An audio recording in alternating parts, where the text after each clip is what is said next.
I recently had a random conversation with someone around the topic of whether or not black men are allowed to have fun. And I want to break this topic all the way down and give y'all my perspective on how I view this and what my thoughts are on it. I'm your host, Kukolas, and you're now tuning into a new video on my channel. So let's get into it.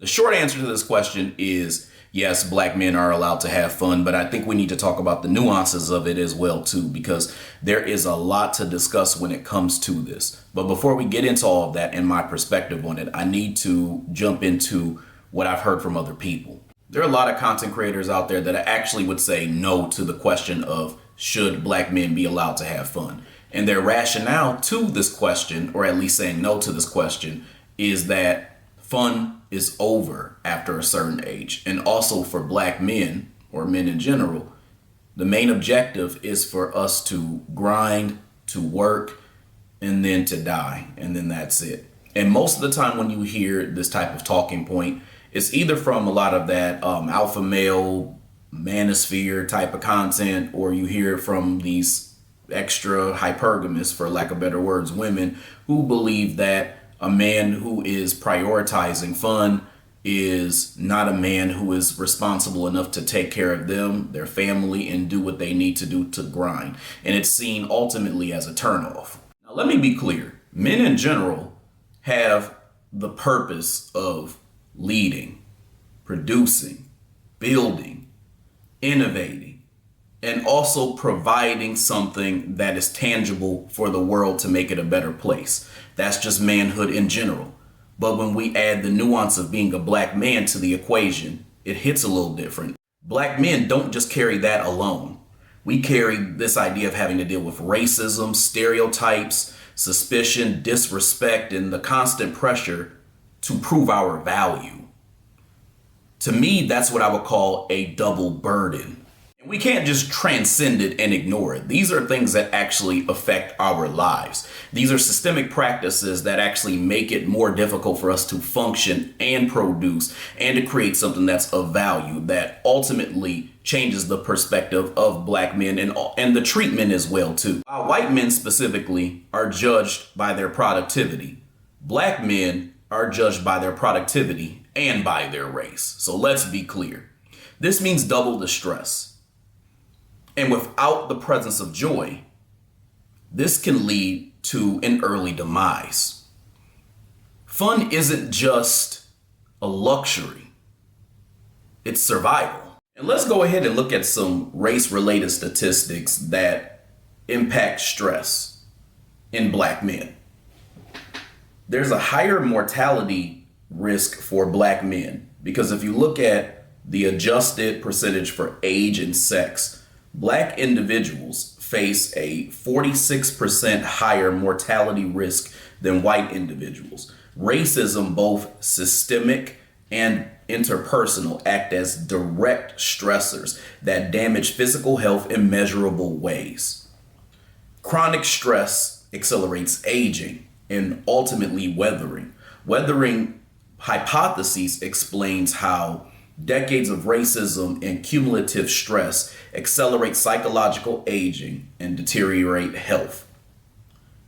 And what this all means is that these types of stressors can lead to different diseases such as chronic high stress levels, hypertension, diabetes, muscle tension, fatigue, and even depression. And also I want to add to communities with high levels of anti-black prejudice face 31% of a higher mortality risk, even when income and demographics are accounted for, showing that racism itself is deadly for someone who is black. Chronic stress through racism literally breaks down our bodies and is done through a process called weathering. And this is because of decades of microaggressions, discrimination, being under a microscope, which speeds up the aging process, damaging our immune systems, and also raising our blood pressure. Black men face what most scholars would call racial battle fatigue. And this is the idea of constantly having to be on guard and hypervigilant in order to survive, knowing that there are racial elements that you may experience in everyday life. And this is not something that's imagined. This is actually a measurable aspect. So while some may say something to the effect of black men should not have fun, they need to understand that this is not something that's just optional. It's literally survival. In fact, it's medicine. Now I want to bring it back to why I said yes in the first place to this question. So I agree that there are responsibilities and there are things that we need to do, and we need to take care of our business first. So there's no question about that. But without the aspect of fun, this will lead to an early death, literally. And there's tons of things that you can do as a black man to have fun. And I'll tell you some of the ones that actually are fun to me, some of the activities that I do, some of the things that bring me joy. So I'm a big person on traveling. I like to travel. I like to go to a lot of different places. And I truly believe that foundational black Americans or black people in general should just go and see different places, see how people live, see the culture in different areas, try different foods, have new experiences, learn about black history in a lot of spaces, because some people don't know the history of what has happened in a lot of these different states and things like that, and how black people have innovated the country or really the globe. So it's really important for you to do all these things. And this is something that's fun to me. Also enjoy grilling and smoking. If you ask my wife, she'll tell you I'm a master griller. I'm the type of person, I'll go out, I'll buy all types of wood chips. I'll buy the mesquite wood chips. I'll buy the cherry wood chips. I'll buy the natural charcoal briquettes. I'll have the food marinated, like the chicken, the lamb, whatever it is. I have it marinated, and then I'll hook it up, and then she'll have the sides ready and whatnot. So that's therapeutic for me to be outside, smoking, grilling, and doing my thing with like the meats outside. Also do like video games, and contrary to belief, I think that video games are actually quite productive. I think that video games actually teach an important lesson as well too. One of the things that people need to understand about video games is that it teaches you a lot about failure.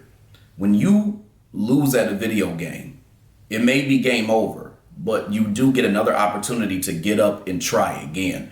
It's the same as life. You get the chance to try something again even after you fail at it. You find a way to get better, or you try again and maybe you're better the next time that you do it. And that's how you move forward and do things in life and accelerate to the next level. Video games teach you that, but not in a way that you really expect. Another thing that I like that some of y'all probably don't know is I really like to play board games as well too. I'm really big on sitting down and playing a good challenging game that allows you to get the blood flowing, to get your mind going, to get you to think critically and figure out strategies competitively on how you can win in certain places. So I like that idea. And I also like the idea that it kind of brings people together and you get to learn about the people who you're actually playing these games with. So it's an enjoyable experience, and it's something that also teaches you about other people, the way that they think about things, the way they strategize and whatnot.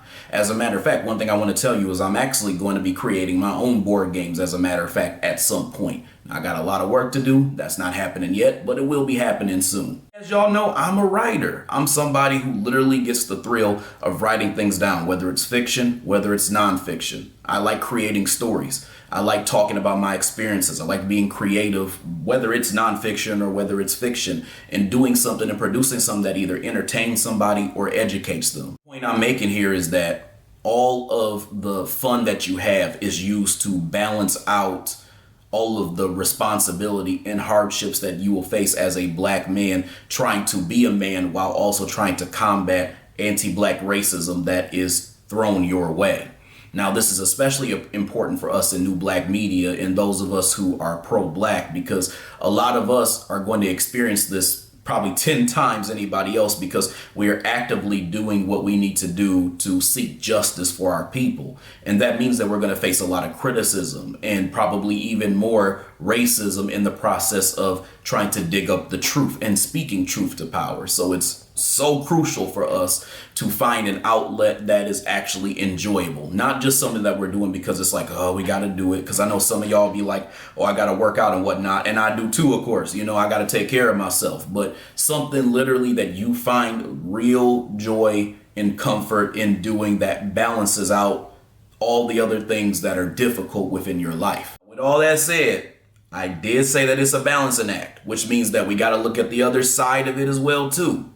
It's not just about the fun. It is still about the responsibility. And also too, when you're having fun, you have to look at the way that you're having fun. In other words, there's rules to go with what you do and what you constitute as fun. What I mean by that is some of y'all will say, well, I found my fun outlet, but some of y'all are samboing. Some of y'all are straight up eating the buttermilk biscuits. And I'm gonna give you an example of what I mean by that.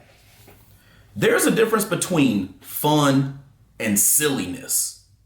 Because at a certain point, that silliness starts to turn into this minstrel show act. It starts to get real performative, and it starts to just be a bad look in general. Now, some of you all are watching this and you'll be like, well, Kukolas, that's respectability politics. Some respectability politics are actually a good thing because some of it keeps us in line. It allows us to have dignity, self-respect, and understand that there's a certain way that we should conduct ourselves, not for necessarily other people, but for ourselves as well too. A lot of times I'll see, these content creators who will make these food videos where, they're dancing around, white people in these restaurants and they're acting really silly, or they're bucking their eyes and licking their fingers as chocolate is pouring onto a cake or some shit. It'll be something real weird and performative and strange, That type of stuff is what I mean by sample and it being performative. Matter of fact, I don't know if y'all know about, there's a guy, I think he's called like the Groovin' Gorilla or whatever, and there was like a video where he was biting into like a watermelon and whatnot and acting real crazy while he was doing it. That type of stuff is what I mean by silliness. That is just straight up samboing, like literally being the actual picture of a sambo and a jigaboo. That's ridiculous. Also too, some of your fun shouldn't be you trying to be a distraction and ultimately a counteract to us seeking justice. What I mean by that is there's some of these silly negroids who will get online, and when I'm talking about something related to justice, anti-black racism, or black empowerment, they'll get in there giggling like a schoolgirl with a mini skirt on and a thong on whenever I talk about something that's related to racism. They'll be like, I don't see that, I just enjoy it, like, you are so negative. I'm like, why the fuck you giggling? Are you ticklish? Yeah, it's always just some Negro who's just sitting around, and every single time you're trying to bring up something about racism, they're trying to act like you're either making a big deal out of it, or they're trying to make it a thing where, if I talk about something related to a TV show or movie where I see racism or I see some anti-blackness, they're like, well, just enjoy the movie, just enjoy the show. I'm just trying to have fun. That's what I mean by that. Your fun at that point is just silliness, being performative, and being a counter to us being justice oriented. If that's your way of having fun, that being trolling like a hoe, then that's something that is not acceptable. As you can see, that's a pet peeve of mine. I can't stand a Negro who is going to sit around and giggle when we're talking about some serious shit like anti-black racism. And you're really giggling because you're being a Sambo pick-me and you want the white supremacists to recognize you. So that's the reason why you're doing it. And that's not a legitimate type of fun that you should try to have. Getting online and trolling because you have nothing better to do and you're hoping to seek attention like a hoe. The other thing that we need to talk about here that other people probably aren't saying as well too is that there's a bit of a damned if you do, damned if you don't aspect when it comes to black men and the idea of happiness and fun. And what I mean by that is you'll have some folks that'll go around, they'll say stuff like, happiness is the inside, yeah, baby. I'm not saying that that's untrue, but what I'm saying is that it's condescending when you then turn around and tell a black man that he should not be seeking happiness, or he is less of a man, or he's weak because he's seeking some type of fun in order for him to actually enjoy some aspect of his life. So the idea that a black man is less of a man because he's seeking fun, but then happiness is an inside job is a double whammy, and you're basically hitting somebody no matter what they choose to do. Again, damned if you do, damned if you don't.